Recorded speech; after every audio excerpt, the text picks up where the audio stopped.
আসামিদের গদ্দার বলা হয়, তারা আসলে গদ্দারই নয়। গদ্দার আমার চারিপাশে ঘুরে বেড়াচ্ছে। শুভেন্দু অধিকারীর দল ছাড়ার একমাত্র কারণ ছিল অভিষেক বন্দ্যোপাধ্যায়ের উত্থান। না, দিদিকে কাছ থেকে দেখেও তো ফুল দিদিকে বুঝতে পারছে না। বুঝতে পারলে কি আজকে এই অবস্থা হয়? দল তো টিপারের কাজ করছে, কেউ কেউ কেউ কেউ টিপারের কাজ করে যাতে তার বাড়িতে কেউ না যায় তার ব্যবস্থা করছে। আমি জানি তো পথই পথ দেখাবে। আমি ওয়েট করছি কখন নামতে হবে, কখন বলতে হবে। তবে নামবেন?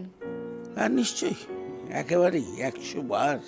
দলের আজকে মধ্যস্থতাকারী কোনো চরিত্র নেই, ভাঙন রোধে কোনো ব্যবস্থা নেই, তাই ভাঙন হয়েই যাচ্ছে। অভিষেক এবং আইপ্যাক এই যৌথভাবে যে রাজনৈতিক সংস্কৃতির জন্ম দিয়েছে সেটা বাংলার মানুষ গ্রহণ করেনি, দল তো গ্রহণ করেইনি। মমতা বন্দ্যোপাধ্যায় তার পার্থকে ফোন করেছিল দলের এই অবস্থাতে, বা যোগাযোগ করার চেষ্টা করেছিল? না, আমিও করিনি, কারোর সাথে কেউ আমার সঙ্গে করেনি। স্ট্যান্ডিং অভিশন দরকার, মানে দলের এরকম একটা হার। আমি একবারে এটার সম্পূর্ণ বিরোধী। আপনি থাকলে দাঁড়াতেন কি? আমি কোনোদিনই দাঁড়াইনি, দুর্নীতিতে আমার নাম জড়ায়নি। দুর্নীতিতে নাম জড়ানোর ঢুকিয়ে দেওয়ার চেষ্টা হয়েছে। না না, দল দুর্নীতির দায়ে চাপিয়ে দিলেই তার দলকে ছেড়ে কথা বলবো না।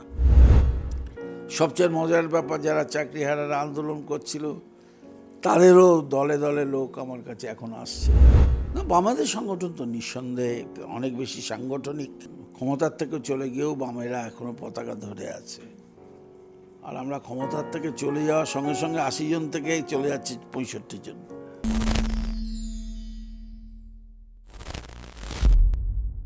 কিছু কিছু রাজনৈতিক ব্যক্তিত্ব রয়েছেন যারা চাইলেও রাজনীতি থেকে নিজেকে দূরত্ব বজায় রাখলেও রাজনীতি তাদেরকে কখনো ছেড়ে যাবে না। হয়তো দল তার থেকে দূরত্ব বজায় রাখছে, কিন্তু পার্থ চট্টোপাধ্যায় এমন একজন ব্যক্তিত্ব যে তিনি হয়তো এই রাজনীতির সাথে তার যে সম্পর্কটা রয়েছে সেই সম্পর্কর সাথে দূরত্ব বজায় রেখে চলতে পারবেন বলে মনে হয় না। এই মুহূর্তে পার্থবাবুই বসে রয়েছেন বেঙ্গল লিবার্টির সাথে। পার্থবাবু, প্রথমত তো বেঙ্গল লিবার্টিতে স্বাগত জানাচ্ছি। আমি প্রশ্ন পরে ধরছি। শরীর কেমন আছে বলুন? কিছুদিন আগে ঠিক আছে, শরীরটা খারাপ ছিল। হ্যাঁ, মাঝে শরীর খারাপ ছিল, আগের থেকে অনেক বেটার আছি।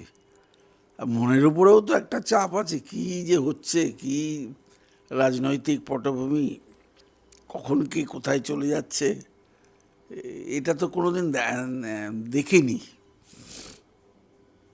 এই সংস্কৃতির সঙ্গে তো আমার কোনো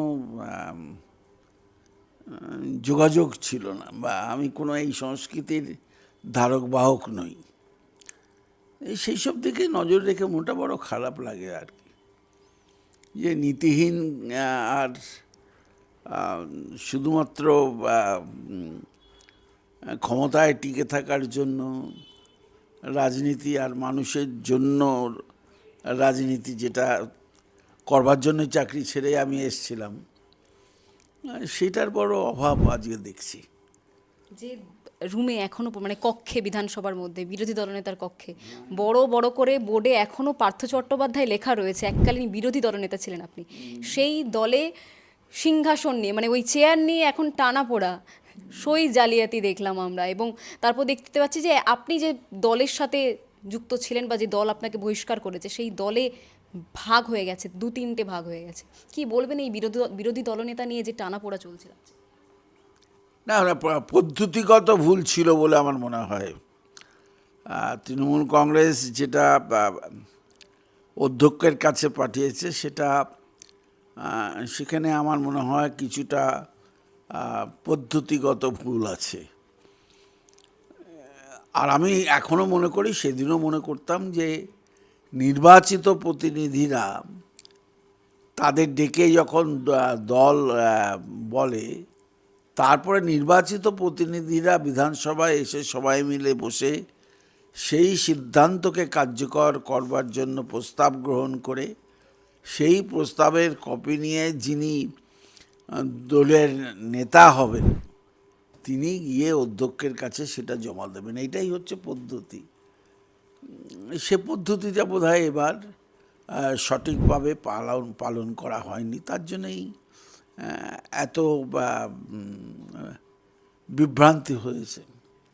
অর্থাৎ যখনই ঘুম থেকে উঠছেন, খবরের কাগজটা হাতে পাচ্ছেন, বা টিভি দেখতে দেখতে যখন দেখছেন ব্রেকিংয়ে যে আপনার পুরনো একজন সহকর্মী হঠাৎ করে দেখা গেল যে কালীঘাট তৃণমূল থেকে তারা ক্ষুব্ধ তৃণমূলের দিকে চলে গেল, মানে আপনি কি অবাক হয়েছেন?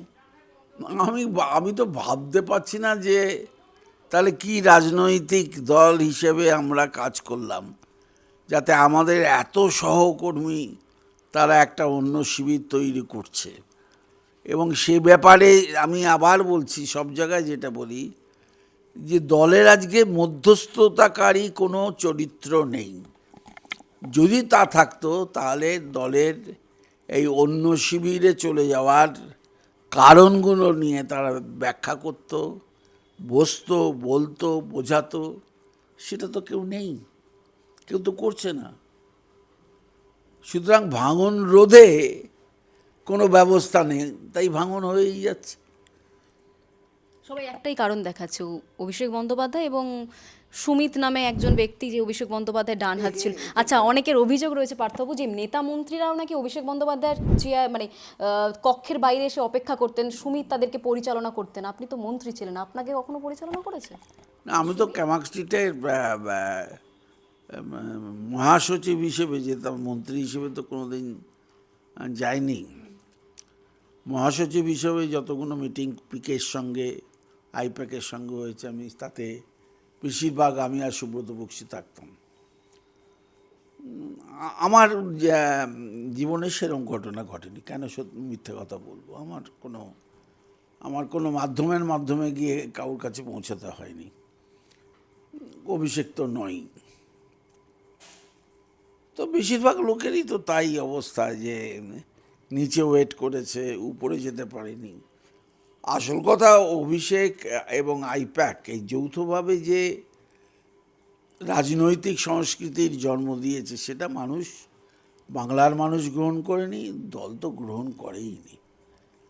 যেভাবে দলের শীর্ষ নেতাদের সরিয়ে দেওয়া হয়েছে জেলায় জেলায়, যেভাবে ব্লক নেতৃত্বকে সরিয়ে দেওয়া হয়েছে জেলায় জেলায়, এবং প্রার্থী মনোনয়নের ক্ষেত্রে দলের সংগঠনের কোনো ভূমিকাই থাকেনি, সবটাই পরামর্শদাতা সংগঠনকে গিলে খেয়েছে।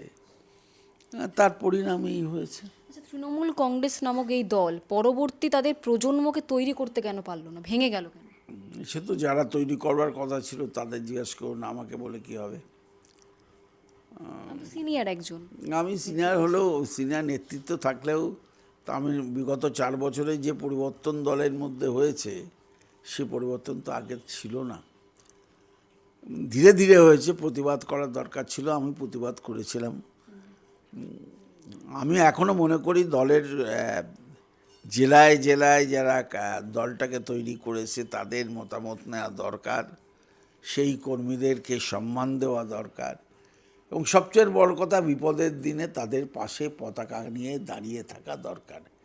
সেইটা আজকে হচ্ছে না, একেবারে অনুপস্থিত। শুধুমাত্র ডিজিটাল মেসেজ দিয়ে দল পরিচালনা করা যায় না, মাঠে নেমে দলকে পরিচালনা করতে হয়, এবং সেই জন্যই মমতা বন্দ্যোপাধ্যায় হয়েছে। আচ্ছা, এই মমতা বন্দ্যোপাধ্যায়, আপনি বললেন যে মাঠে নেমে হয়তো তিনি আগে লড়েছেন, আমরা দেখেছি, কিন্তু বর্তমানে দেখা যাচ্ছে তিনি সমাজ মাধ্যমকে কাজে লাগাচ্ছেন, ফেসবুক লাইভে এসে কর্মীদের উদ্দেশ্যে বার্তা দিচ্ছেন। সেটাও তো একটা ডিজিটালি একটা তার মানে কি বলবো, কর্মীদের উদ্দেশ্যে তার একটা বাণী বা ভাব সম্প্রসারণের মাধ্যম হয়ে উঠছে। না, সেটা দিয়ে কর্মীরা কতটা উজ্জীবিত হচ্ছে জানি না, সংবাদ পাচ্ছে হয়তো সমাজ মাধ্যমের মধ্য দিয়ে যে এটা বলছে, সেটাতে কর্মীরা উজ্জীবিত কতটা হচ্ছে আমি জানি না, কিন্তু খবর পাচ্ছে। এটাও তো একটা টুল মানুষের কাছে পৌঁছাবার, কিন্তু এটাই একমাত্র টুল নয়।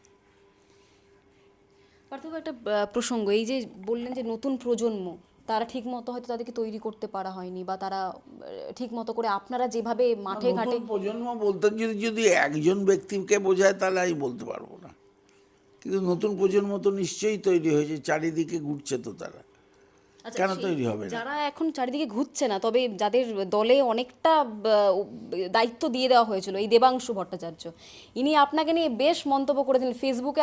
যখন আপনি গ্রেপ্তার হয়েছিলেন তখন একটা মন্তব্য করেছিলেন যে তৃণমূলের শরীরে আপনি মানে পার্থ চট্টোপাধ্যায় একটি ফোঁড়া, যেটাকে ছেটে বাদ দিয়ে দেওয়াই ভালো। এত হাঁটুর বয়সে এরকম একটা ছোট ছেলে, যে হয়তো আপনার রাজনৈতিক বয়সের থেকেও তার বয়সটা অনেকটা কম, কি করে সাহস পায় এই ধরনের কথা বলার? সাহস তো পায়, এবং সাহস পেয়েছে বলেই দাঁড়িয়েছে। মানুষ তাকে রিজেক্ট করেছে, একবার মেদিনীপুরে রিজেক্ট করলে, এবার হুগলিতে রিজেক্ট করেছে। আমি ইচ্ছে করলেই তো আর বেড়ালকে বাঘ বানাতে পারবো না। এই যে তরুণ প্রজন্মের নাম দিয়ে কিছু কবিতা বলা লোক রাজনীতিতে এসছে, সংগঠন না করে, রাস্তায় না নেমে, তাদের তুলেছে যে তার নাম সেনাপতি। এই সেনাপতির এন্টার টিমটাই তো চলে গেছে আজকে, আর কোনটা বাকি আছে? খাটতে হবে। কর্মীরা অশিক্ষিত। আমি বলেছি যে আমাদের কৃষকরা অশিক্ষিত হতে পারে, কিন্তু মেঘ দেখে বলে দিতে পারে কখন বৃষ্টি নামবে। তা আমাদের সংগঠনের সেই শক্তিটা কোথায় তৈরি হয়েছে? শুধুমাত্র এই সমাজ মাধ্যমের উপস্থিতি আর টিভিতে গিয়ে বক্তৃতা দেওয়া ছাড়া কি সাংগঠনিক শক্তিতে তারা মাঠে ঘাটে মানুষের পাশে দাঁড়াতে তো দেখিনি কাউকে। আমি তো কাউর ছবিই দেখলাম না যে একটা বিপদগ্রস্ত হয়েছে, কোথাও একটা নির্যাতন হয়েছে, কোথাও একটা অনিয়ম হয়েছে, কোথায় মানুষ সাহায্য চাচ্ছে, তার পাশে দাঁড়িয়ে ছবি তুলতে তো দেখলাম না। শুধুমাত্র যা দেখলাম টিভিতে গিয়ে বকর বকর করা ছাড়া আর কিছুই তো দেখিনি। এত উদ্ধত্ত কি করে হয়? মানে যারা অধ্যত্ত উপর থেকে আসে।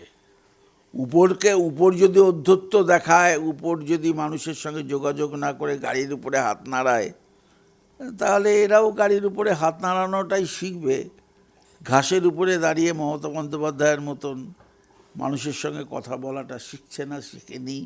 তার পরিণাম আজকে এই। আচ্ছা, তার মানে আপনি বলতে চাইছেন যে গাড়িতে উঠে হাত নাড়ানো, মানে ইনডিরেক্টলি আপনি অভিষেক বন্দ্যোপাধ্যায়কে বলছেন আর কি।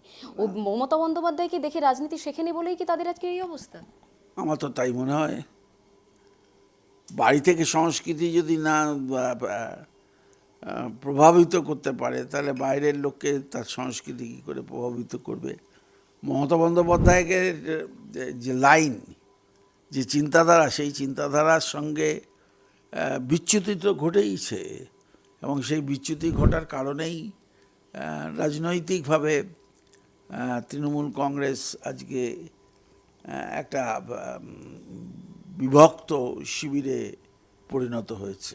পার্থবাবু, একটা প্রশ্ন, মানে যখন তৃণমূল বিরোধী দল ছিল বা শাসক দল ছিল, একটা বড় পদ আপনাকে দেওয়া হয়েছিল, আপনার একটা সিকিউরিটির কথাও দলের তরফ থেকে ভাবা হয়েছিল। আপনি আপনার গাড়িতে কখনো এরকম দুজন দুদিকে দরজা খুলে দাঁড়িয়ে আপনার সিকিউরিটির কথা মাথায় রেখে মানে আমি তো কোনোদিনই সিকিউরিটি নিইনি। আমাকে বামফ্রন্ট আমলেও তো সিকিউরিটির কথাও অনেক বলেছিল। সিকিউরিটি না, ভয় পেয়ে যাওয়া একটা চরিত্র। মানুষের উপরে বিশ্বাস রাখো, তাহলেই হবে। আমি তো মানুষের উপরে বিশ্বাস রেখেই নন্দীগ্রামে গেছি, সিঙ্গুরে গেছি, গাড়ি ভেঙেছে, গুলি লেগেছে, কিন্তু একটা বিরাট সিকিউরিটি নিয়ে চারিদিকে গাড়ির উপরে দাঁড়িয়ে শোম্যানশিপ আমি কোনোদিনই পছন্দ করিনি এবং করিও না। একটা সাধারণ সাংসদ, তার এত সিকিউরিটি, কিন্তু অথচ নেতা মন্ত্রী তারা এত সিকিউরিটি পাচ্ছে না। সে আর কি করে, কী কারণে সে নিচ্ছে, দেয়া হচ্ছে, সেটা তো জানি না, কিন্তু মানুষ পছন্দ করে। সারনেমের জন্য কি কোথাও সারনেমের জন্য এত সিকিউরিটি পাওয়া? সেটা হতেও পারে, হতেও পারে, কিন্তু মানুষ তো ভালোভাবে গ্রহণ করেনি। আমি আপনাকে বলি, মমতা বন্দ্যোপাধ্যায় এত সিকিউরিটি নিয়ে এত রাস্তাঘাট বন্ধ করে যাওয়ার কোনো কালেই পক্ষপাতী ছিল না, মুখ্যমন্ত্রী হিসেবেও পক্ষপাতী নয়। এটা আমি একেবারে জোর গলায় বলতে পারি। পার্থবাবু, আগামীকাল 21শে জুলাই 2022, 21শে জুলাই মঞ্চে আপনাকে শেষবারের মতো দেখা গিয়েছিল। দুদিনের মধ্যে আপনাকে পুলিশ তার পরের দিন থেকে শুরু হয়েছিল, যা আমরা দেখেছি। এখন 21শে জুলাই দেখতে পাচ্ছি তৃণমূলটা 2-3টে ভাগ হয়ে গেল। মানে এটা কখনো আশা করেছিলেন, বা এই ভেঙে গেল কেন তৃণমূলটা? না, সে ভেঙে গেল কেন, যারা তৃণমূল কংগ্রেসের আজকে পরিচালন ব্যবস্থায় আছে তারা উত্তর দিতে পারবে, আমি তো তার মধ্যে নেই। শহীদদের জন্যই মঞ্চ তৈরি করা, মত পার্থক্যের জন্য হয়তো দলটা ভেঙে গেছে, কিন্তু মমতা বন্দ্যোপাধ্যায় তো মমতা বন্দ্যোপাধ্যায় রয়েছে, দল একটাই তো মঞ্চ তৈরি হওয়ার কথা ছিল বা হতো। যারা দ্বিতীয় মঞ্চে তৈরি করেছে তাদের কাছে গিয়ে প্রশ্ন করুন কেন করলো।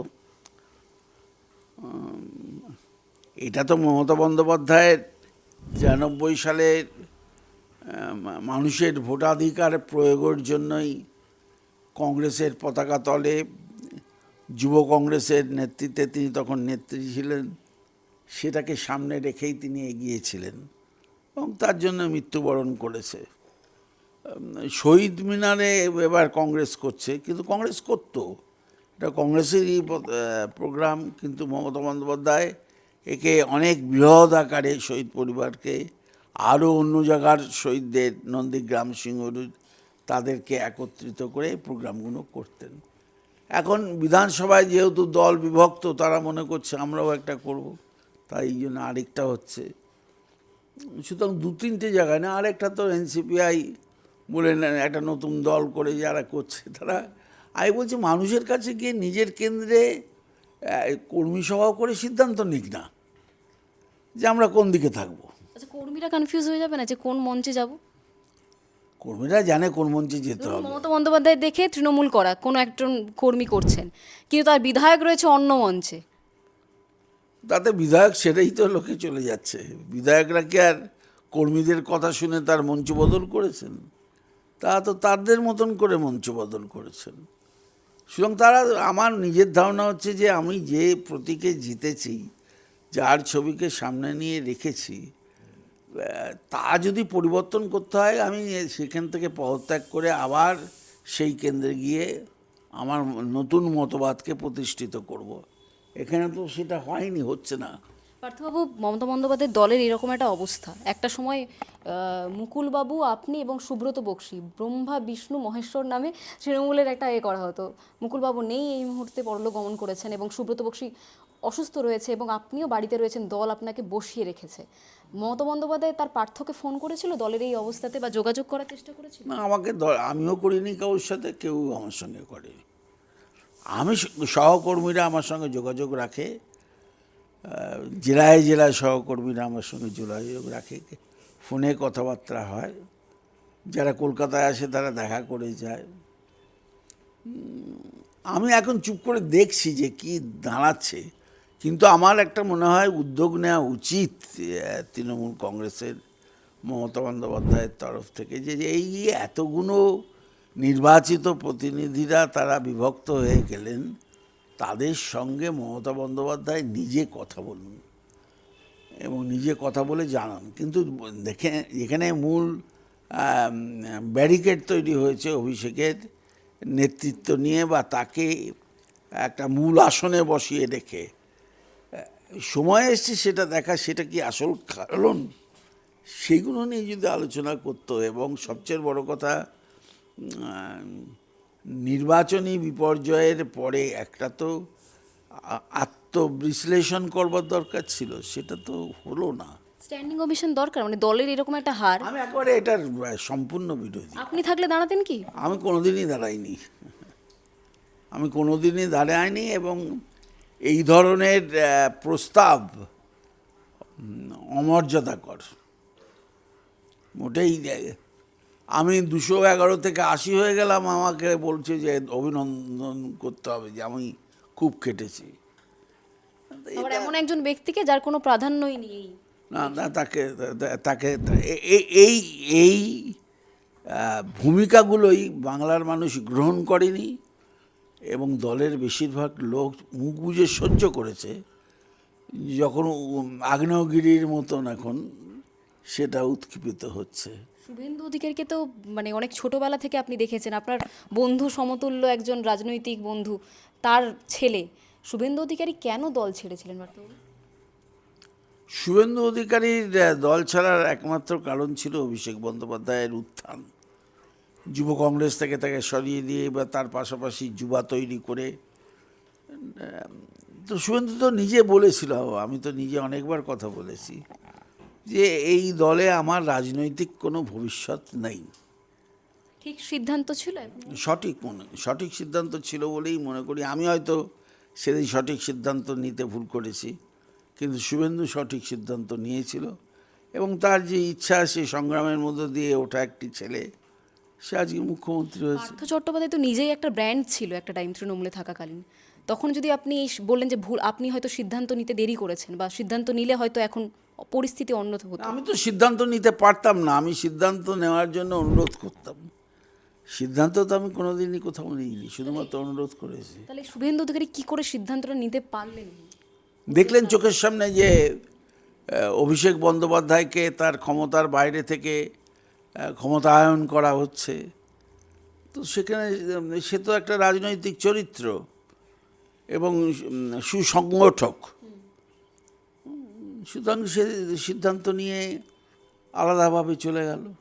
চোখে লাগেনি কখনো পার্থবাবু যে এইভাবে একজনকে মানে আলাদা কেন, মুকুল রায় চলে গিয়েছিল, শোভন চ্যাটার্জি চলে গেছে, কত লোককে এরভাবে সরিয়ে দেওয়া হয়েছে। তো শুভেন্দু সেটা দেখেছে চোখের উপরে দাঁড়িয়ে। শুভেন্দু তো শিশিরদার ছেলে, একটা রাজনৈতিক পরিবারের ছেলে, মেদিনীপুরের সংগ্রামী চরিত্র। তো সেদিক থেকে শুভেন্দু উপলব্ধি করেছিল যে তার তো একটা নির্দিষ্ট লক্ষ্য ছিল। সেই লক্ষ্যে পৌঁছতে গেলে তৃণমূল কংগ্রেস করা তার পক্ষে সম্ভব হবে না। কেন সেভাবে আমি তো চেষ্টা করেছিলাম শুভেন্দুকে রেখে, অভিষেককে রেখে একটা ভাগ করে দিয়ে করবার মমতা বন্দ্যোপাধ্যায়কেও বলেছিলাম, কিন্তু সেই প্রচেষ্টা তো দল করেনি। আর আমিও সিদ্ধান্ত দিতে পারিনি, কেননা সিদ্ধান্ত দেওয়ার মতন ক্ষমতা তো আমার ছিল না। আমার সিদ্ধান্ত গ্রহণ করবার জন্য অনুরোধ করতাম, সেই অনুরোধে সাড়া দেয়নি। পার্থবাবু যখন জেলের মধ্যে ছিলেন, আপনার চরিত্র নিয়ে বিভিন্ন সংবাদ মাধ্যম ব্রেকিংয়ের জন্য একাধিক খবর করেছে। মানে এখনকার সংবাদ মাধ্যম সত্যতা জেনে খবর করে, নাকি লাইমলাইটে থাকার জন্য এই ধরনের খবর তৈরি করে? এখনকার সবাই নয়, বেশিরভাগ সংবাদ মাধ্যম এত বিস্ফোরণ হচ্ছে, সবাই তো সাংবাদিক হয়ে গেছে। আমি তো বলি যে সংবাদ সংগ্রহকারী এরা। সুতরাং ব্রেকিং নিউজ তৈরি করবার জন্য তো চরিত্র হনন করবার একটা প্রবণতা কোনো সাংবাদিকদের মধ্যে তো আছে। তো চরিত্রায়ন করলে করবে, তো স্টিক করতে পারবে না। এই সমস্ত সংবাদ মাধ্যম যদি সত্য খবর না দেখায়, কেউ বলছে সত্য যা বলবো সত্য বলবো, কেউ বলছে না বললেই নয়, কেউ বলছে 1 ঘন্টা, এই করে সংবাদ মাধ্যম যদি তাদের সত্যনিষ্ঠ খবর না দেখায়, প্রথমত কারোর ব্যক্তিগত জীবন নিয়ে আলোচনা করাটা করতে গেলে যারা আলোচনা করছেন তাদের ব্যক্তিগত জীবন সম্পর্কেও লোকে খবর রাখে, এমন নয় যে কেউ খবর রাখে না। আমি কোনোদিন এই জিনিসটার উপরে গুরুত্ব দিইনি, কিন্তু 3.5 বছর যখন জেলে ছিলাম, যে অন্যায়, অপবাদ, সত্যহীন খবর পরিবেশিত হয়েছে কোথাও কোথাও, তাতে সমাজ মাধ্যমে, তাতে ব্যথিতই হয়েছে। একাধিক মহিলার সাথে আপনার নাম জড়িয়ে দেওয়া, বান্ধবী হিসেবে। রাজনৈতিক প্রশ্ন ছাড়া আমি অন্য প্রশ্নের উত্তর দিই না। একজনের সাথে নাম জড়ানো হয়েছিল, আমরা বৈশাখী বন্দ্যোপাধ্যায়, তার কাছে গেছিলাম আমরা। সে কি যে বলছে, সে তার মতন বলুক। তিনি প্রশংসাই করেছেন, তিনি বলেছেন এই সমস্ত রটানো খবর। না, আমি বলছি যে তার কাছে গিয়েছিলেন, তিনি যা বলেছেন, তিনি একজন অধ্যাপিকা। আমার শিক্ষামন্ত্রী হিসেবে যখন কাজ করেছি তখন তাকে চিনতাম, জানতাম। ঠিক আছে, তিনি কি মনে হচ্ছে, একজন তো এক এক রকম বলে, তা থেকে আমি রাজনৈতিক প্রশ্ন ছাড়া অরাজনৈতিক প্রশ্নের কোনো উত্তর কোনোদিন দিইনি, আজও দেবো না। পার্থবাবু, যে দুর্নীতিতে আপনার নাম জড়িয়েছিল, এখন তো শিক্ষামন্ত্রী চেঞ্জ হয়েছে, তো একাধিক দুর্নীতিতে আমার নাম জড়ায়নি।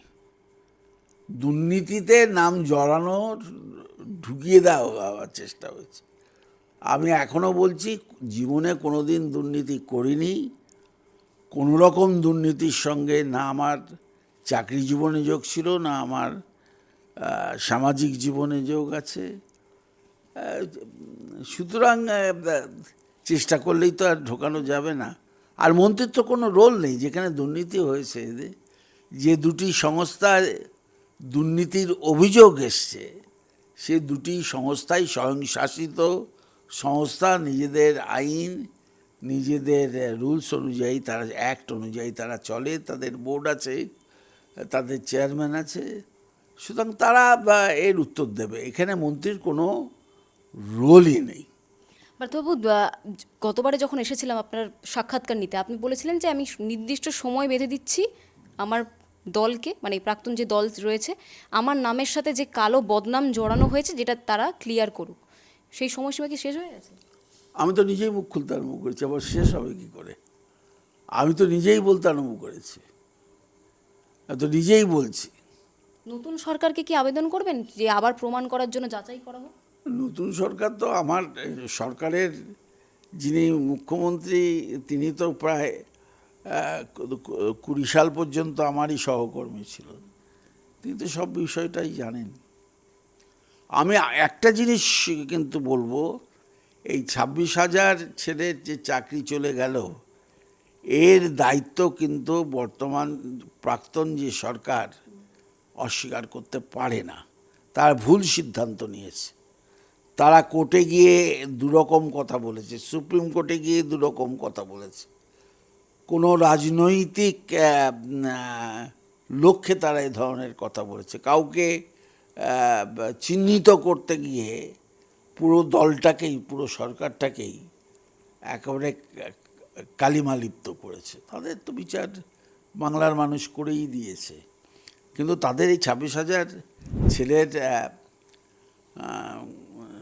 সবাই খারাপ, সবাই ভালো। একটা পরীক্ষায় 10% তো এমনি খাতা ভুলভাল থাকে, সেগুলো ডেকে এসএসসির লোকদের ডেকে বা প্রাইমারি লোকদের ডেকে বলতে পারতো। তা না করে মন্ত্রীকে ধরো, একটা কোথাও আওয়াজে তার সঙ্গে যুক্ত করে দাও। আমি মহাসচিব ছিলাম, আমি কি জলে দল চালাতাম নাকি? না তেলে দল চলতো? আমি তো সারা বাংলা ঘুরে বেরিয়েছি। আমার তো চার্টার প্লেনও ছিল না, হেলিকপ্টারও ছিল না, তো রাস্তায় ঘুরেছি, ট্রেনে গেছি। নিরাপত্তাহীনতায় ভোগেননি? এত দল দুর্নীতির দায় চাপিয়ে দিল, অথচ আপনি কোনো সিকিউরিটি ছাড়া ঘুরছেন সারা রাজ্য জুড়ে, নিরাপত্তাহীনতায় ভোগেননি? না না, দল দুর্নীতির দায়ে চাপিয়ে দিলেই তার দলকে ছেড়ে কথা বলবো না?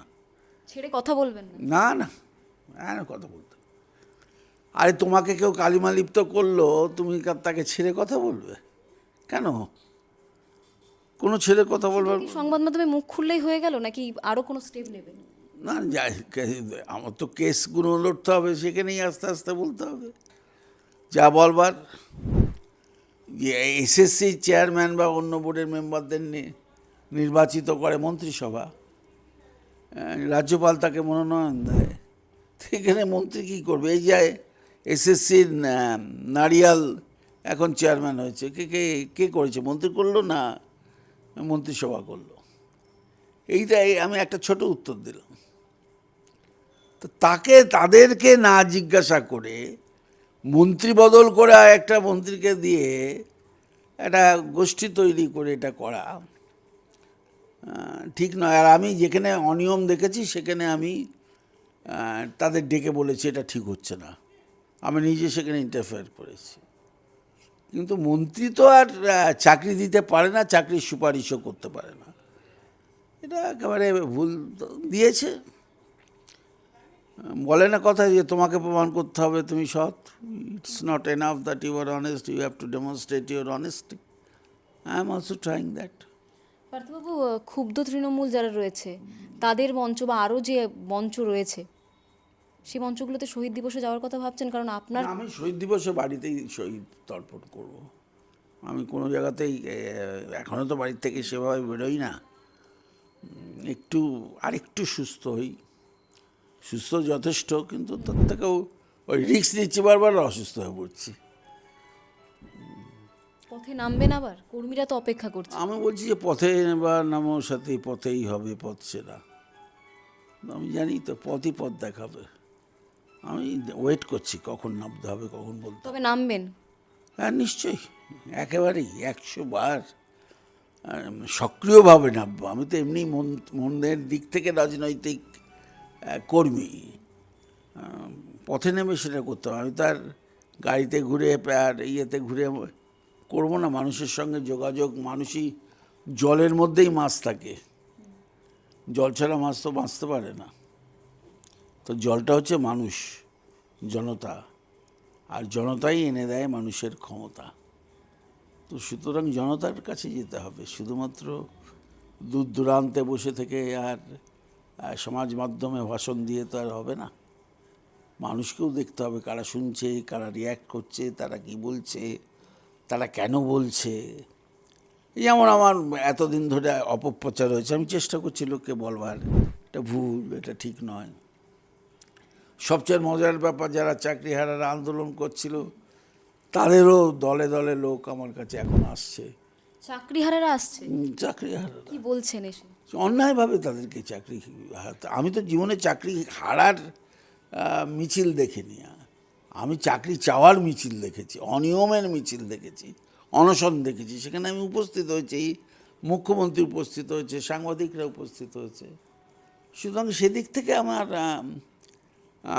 আমি এখনও মনে করি যে সঠিক সিদ্ধান্ত বা সঠিকভাবে সরকার বা শিক্ষা দপ্তর যেটা বলতে পারত তারা তাদের কাজ করেনি। আপনি যদি চাকরি চুরি করে নেন তাহলে চাকরিহারারা কেন আসছে? আমি কোথায় চাকরি চুরি করলাম? এই তারা যে দল দাগিয়ে দিচ্ছে বারবার। না না, দল কেন? সমাজ মাধ্যমের অনেকেই আছে, তারা কাঠকুটো দরকার না, নাইলে তো বুঝতে পারবে না। রোজ এক একটা করে তো নিউজ দরকার, সে নিউজ করছে। তাতে আমার কিছু হয় না, তাই মানুষের বিশ্বাস নষ্ট হয়ে যায়নি। কি বলছেন পার্থবাবু চাকরিহারারা এসে? সেটা তাদের ব্যক্তিগত বিষয়, সেটা নিয়ে আমি কথা বলবো না। তারা তাদের চাকরিটা অন্যায়ভাবে আমাদের সরকার কেড়ে নিয়েছে, সেইটাই তাদের দুঃখের কারণ, এবং সে কারণগুলো তারা বলছে। এবং তারা বলছে যে বিচারালয়ে গিয়ে আমরা সরকার বিভিন্ন ধরনের কথা বলার ফলে, সরকার বলতে শিক্ষা দপ্তর বিভিন্ন ধরনের, এবং তাদের আইনজীবীরা বিভিন্ন ধরনের কথাবার্তা বলার ফলে, বিভিন্ন ধরনের এফিডেভিট করবার ফলে তারা তাদের চাকরি সুরক্ষিত হয়নি। কি যে ডকুমেন্টেশন পার্ট, তাকে চ্যালেঞ্জ করা হয়নি। আগামীকালটা কেমনভাবে পালন করবেন? যে খবর দেখে, খবর শুনে, যারা কোন যারা মঞ্চ দেখবেন বলুন তো আপনি? সবকটা মঞ্চ দেখবো। যেখানে যেখানে শহীদ স্মরণ হচ্ছে সবকটা দেখবো। আমি মঞ্চ দেখবো না, যেখানে যেখানে শহীদ স্মরণ হচ্ছে সেটাও দেখবো।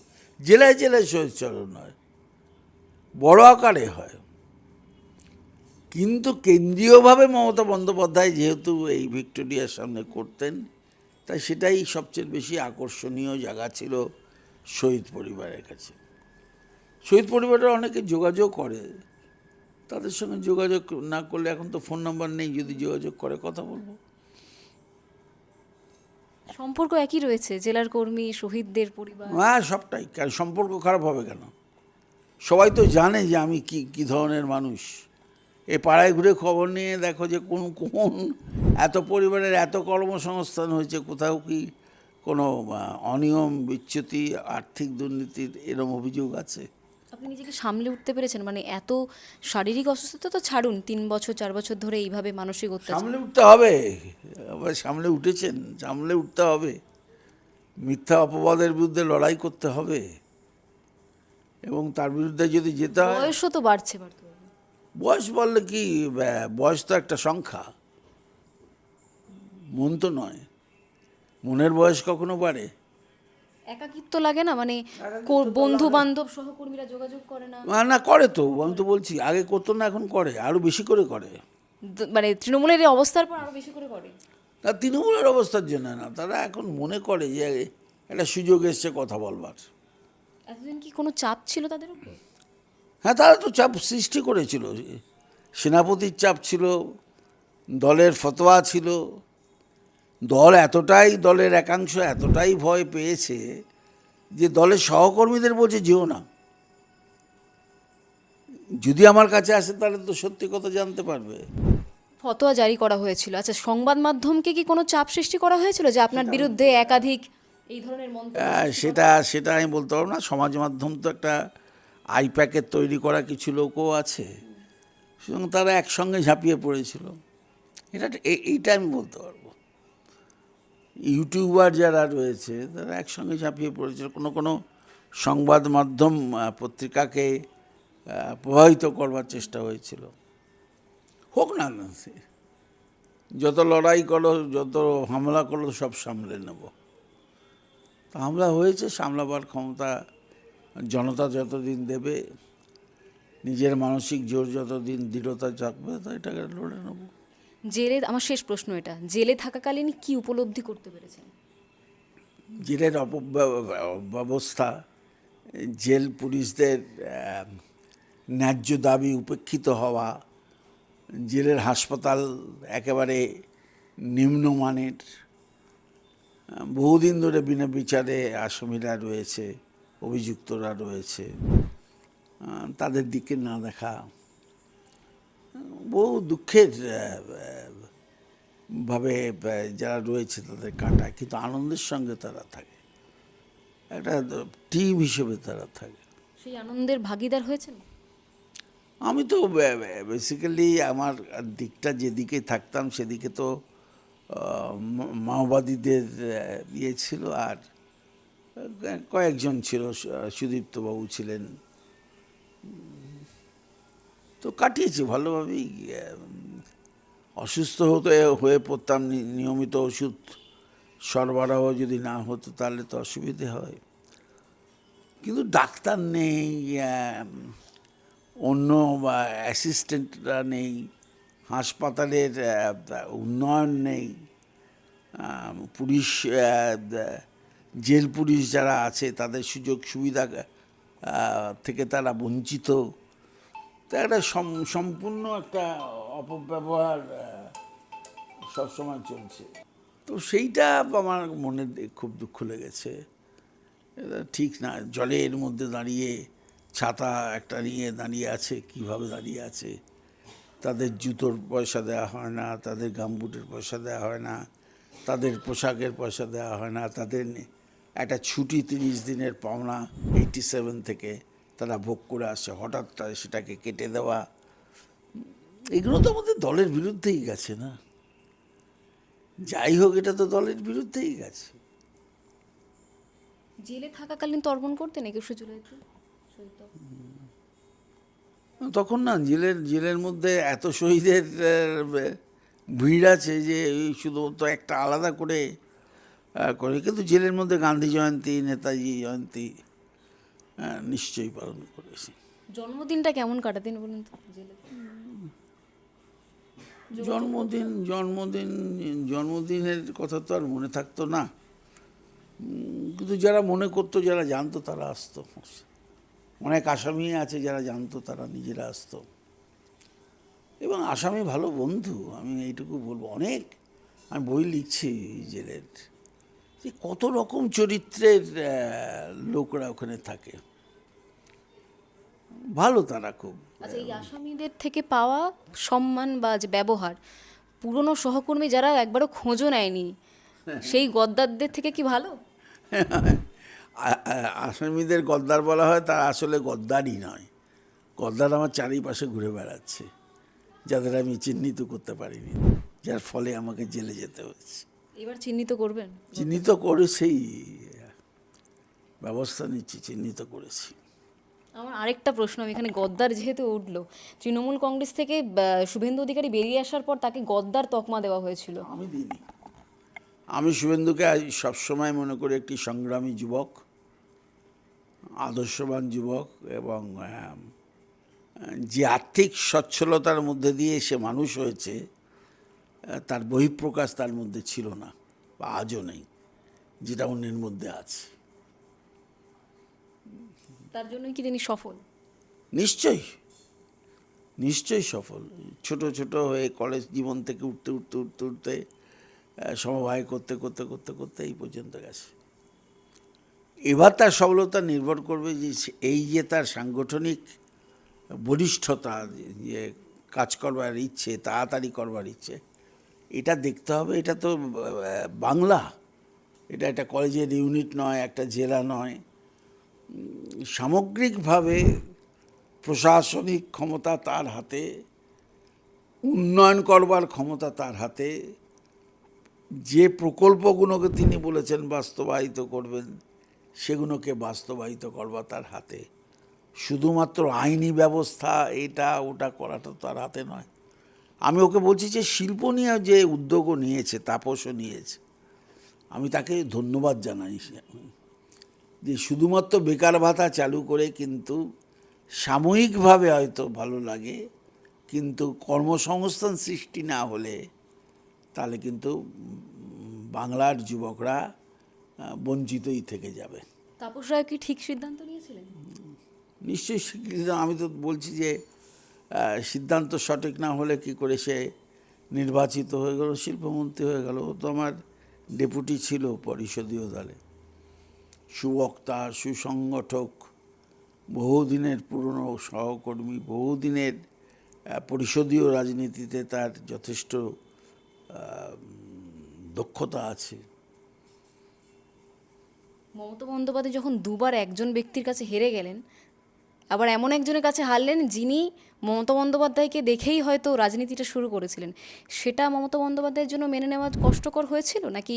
আমি কি করে বলবো? যে হেরেছে সে বলতে পারবে, আমি তো নিজে বলতে। কাছ থেকে দিদিকে দেখা, না, দিদিকে কাছ থেকে দেখেও তো ফুল দিদিকে বুঝতে পারছি না। বুঝতে পারলে কি আজকে এই অবস্থা হয়? এত কাছ থেকে দেখেও, কাছে থেকে তুমি দেখছি কিন্তু কাছ থেকে আমি বুঝতে পারছি না। এই ধারণাটা হওয়াটা তো খারাপ। দিদিকে বুঝতে না পারাটা কবে থেকে জন্মালো? না না, বুঝতে না পারছি না পুরো তো আমি তো দিদিকে বুঝতে পেরেছি বলেই দিদির সঙ্গে ছিলাম। কবে থেকে মনে হলো? আমি কিন্তু একটা কথা পরিষ্কার বলছি যে আমার এই মনোভাব হয়নি। আমি দলের কাছে জানতে চাই যে কি কারণে তারা আমার বিরুদ্ধে শাস্তিমূলক ব্যবস্থা গ্রহণ করলো, কে নিল এটা, কোথায় তার চিঠি, কিসের ভিত্তিতে নিল, তারা আমাকে জানতে চাইলো না কেন? এই প্রশ্নগুলো তো আমার মধ্যে আছে। তো অন্যদের অন্য প্রশ্ন আছে, অভিষেক এই অমুক তমুক। আমি ষড়যন্ত্রকারীর মধ্যে আইপ্যাককে ধরেছি, অভিষেক থাকলেও থাকতে পারে, অন্যেরাও থাকতে পারে। কিন্তু ঘটনাটা যে ষড়যন্ত্র, এটা দল তো স্বীকার করবে যে হ্যাঁ হয়তো ষড়যন্ত্র আছে, দলেরই কেউ হয়তো করেছে। দল যদি টিপার হয়ে যায় তাহলে তো মুশকিল না। দল তো টিপারের কাজ করছে, কেউ কেউ কেউ কেউ টিপারের কাজ করে যাতে তার বাড়িতে কেউ না যায় তার ব্যবস্থা করছে। তো আমি এগুলো বুঝতে পেরেছি এবং বোঝার ক্ষমতাও হয়েছে। অনেক প্ল্যাটফর্ম আছে রাজনীতি করবার, যে শুধুমাত্র তৃণমূল কংগ্রেসই একমাত্র প্ল্যাটফর্ম তা তো নয়। কিন্তু তৃণমূল কংগ্রেসকে জার্সি ছেড়ে কেন অন্য জার্সি দেবো? তো তৃণমূল কংগ্রেসকে আগে উত্তর দিতে হবে। সেই উত্তর না দিলে তো সম্ভব না। আমি তো জার্সি পরার কথা ভাবছেন? কোনোদিনই ভাবিনি।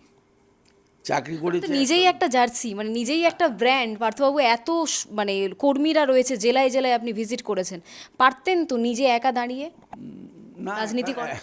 একা দাঁড়িয়ে দল করা যায় না। প্রণব মুখার্জিও দল করেছিল, সাকসেসফুল হয়নি। মমতা বন্দ্যোপাধ্যায় সংগ্রামের মধ্যে দিয়ে উঠে একটা দল করেছিল, কিন্তু তাকে করলেই তো হবে না, তাকে রাখতে জানতে হয়।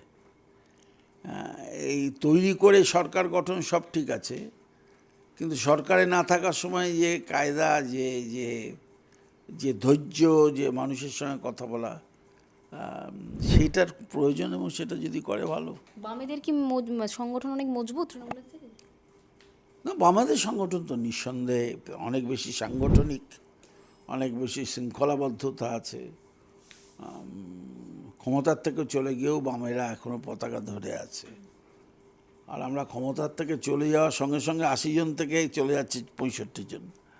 তো এর থেকেই বোঝা যায় যে এই দলের গঠনতন্ত্রের শৃঙ্খলাবদ্ধতার যে নিয়ম, সেটা এই ধরনের আরএসএস বলো, বামপন্থীদের বলো, এমনকি কংগ্রেস যে কোনো গলিতে গিয়ে যেতে পারবে। এখনো কি প্রিয় রং সবুজ? এটা আমার শেষ প্রশ্ন, কারণ সবুজ রঙের পাঞ্জাবি পরে আছে। না, আমার প্রিয় রং নীল, সবুজ, সাদা। নীল সাদা। নীল, সবুজ, সাদা। আমি ওরকম কালার ব্লাইন্ড নই। রং চিনতে জানেন, হ্যাঁ, মানুষ চিনতে একটু ভুল হয়েছিল। মানুষের তো ভেতরে রক্তেরই স্বাদ আছে, সব রক্তই লাল, সেখানে তো আলাদা কোনো রক্ত নেই।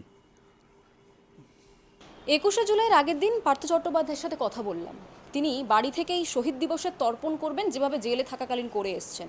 তবে তিনি অবাক হচ্ছেন যে যে দলটা ক্ষমতায় এসেছিল এবং ক্ষমতা থেকে চলে যাওয়ার পর কয়েক মাসের মধ্যে কিভাবে ভেঙে যাবে তা তিনি কখনো কল্পনা করতে পারেনি। তবে দলের মধ্যে যে গদ্দাররা রয়েছে সেই গদ্দারদেরকে তিনি চাক্ষুষ করেছেন। তিনি জার্সি বদল করবেন না, নীল, সাদা এবং সবুজ রং তার প্রিয় ছিল এবং বর্তমানেও রয়েছে। মমতা বন্দ্যোপাধ্যায়ের ওপর তার কোনো রাগ নেই, তবে অভিমান রয়েছে এবং একটি বই লিখছেন তিনি। তার নাম দুর্নীতিতে যেভাবে জড়িয়ে ফেলা হয়েছিল, সেই নামগুলি পেছনে কারা রয়েছে প্রত্যেকের নাম ধরে ধরে সেই বইতে তিনি উল্লেখ করবেন বলেছেন। পার্থ চট্টোপাধ্যায় আরও একটি কথা বলেছেন, তার সাথে নাকি চাকরিহারা যারা পথে আন্দোলন করতেন তারা এখন দেখা করছেন। এর নেপথ্যে কী হতে পারে? চাকরিহারারা চাকরি যিনি চুরি করেছেন, তৃণমূল কংগ্রেস যার নামে চাকরি চুরির অপবাদ দিয়েছে, তার সাথে কেন দেখা করবেন সেই প্রসঙ্গ থেকে যাচ্ছে। এবং ওভারঅল যে ইন্টারভিউ বা সাক্ষাৎকার আমরা দেখলাম, সেখান থেকে এতটাই স্পষ্ট যে দলের বিরোধিতা না করলেও দলের মধ্যে যে কালপিটরা পার্থ চট্টোপাধ্যায়কে বসিয়ে রেখেছেন এই মুহূর্তে, তাদেরকে তিনি ছাড়বেন না এবং সেই বইতে একজনের নাম তিনি উল্লেখ করবেন। এত সময় দেখছিলেন বেঙ্গল লিবার্টি। আপনাদের যদি কোনো মতামত থাকে অবশ্যই জানাবেন কমেন্ট সেকশনে, এবং চ্যানেলটি যদি ভালো লাগে লাইক করুন, শেয়ার করুন, সাবস্ক্রাইব করুন। স্বাধীন, কাচিহীন গেরিলা সাংবাদিকতার পাশে থাকুন।